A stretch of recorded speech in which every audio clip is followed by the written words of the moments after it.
रात की तारीकी हर तरफ छा चुकी थी। छोटे से गांव की गलियां सुनसान थीं। गांव का सबसे गरीब खानदान जमालदीन का एक बोसीदा मकान में रहता था। जमाल की बीवी फातिमा और 2 बच्चे अली और ज़ैनब भी साथ थे। जिंदगी की सख्तियों ने उन्हें मुश्किल में डाल रखा था, मगर उम्मीद की किरण हमेशा उनके दिलों में जिंदा रहती थी। रात के सुन्नाटे में अचानक एक अजीब सी आवाज आई। अली बस्तर पर करोट लेते हुए चौंका। अम्मी, ये क्या आवाज है?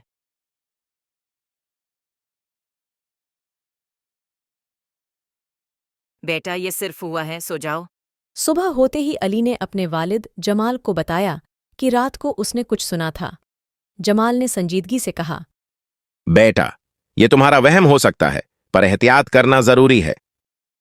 जब अली गांव के मैदान में खेलने गया तो उसे एक कागज का टुकड़ा जमीन पर पड़ा हुआ मिला। उसने जल्दी से उठाकर देखा। खत पर लिखा था, रात के अंधेरे में गांव के पुराने कन्वे के पास आओ, तुम्हें राज मालूम होगा। अली ने ये बात फातिमा को बताई। फातिमा ने कहा, ये खतरनाक हो सकता है, हमें एहतियात बरतनी होगी। हमें देखना चाहिए, शायद कोई राज हो जो हमारे हालात बदल दे। हमें देखना चाहिए, शायद कोई राज हो जो हमारे हालात बदल दे। रात को जमाल, अली और ज़ैनब पुराने कन्वे की तरफ रवाना हुए। हर कदम पर उनके दिल की धड़कनें तेज हो रही थीं। जैसे ही वो कन्वे के करीब पहुंचे, उन्हें एक साया नजर आया। साये ने एक कागज उनके सामने फेंका।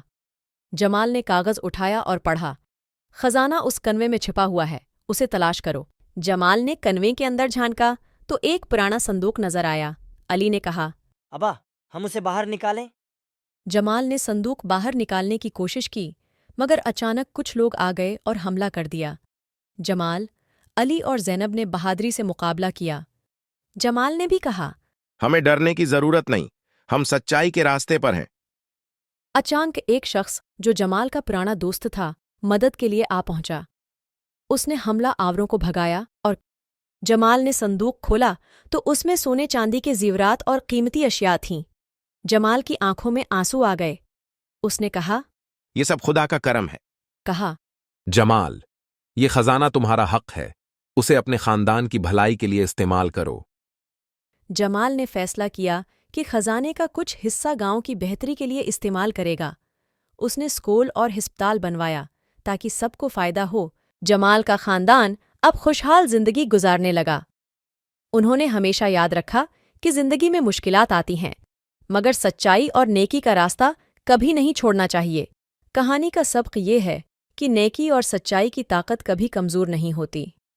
मुश्किलात के बावजूद जो लोग सच्चे दिल से मेहनत करते हैं, खुदा उनकी मदद करता है।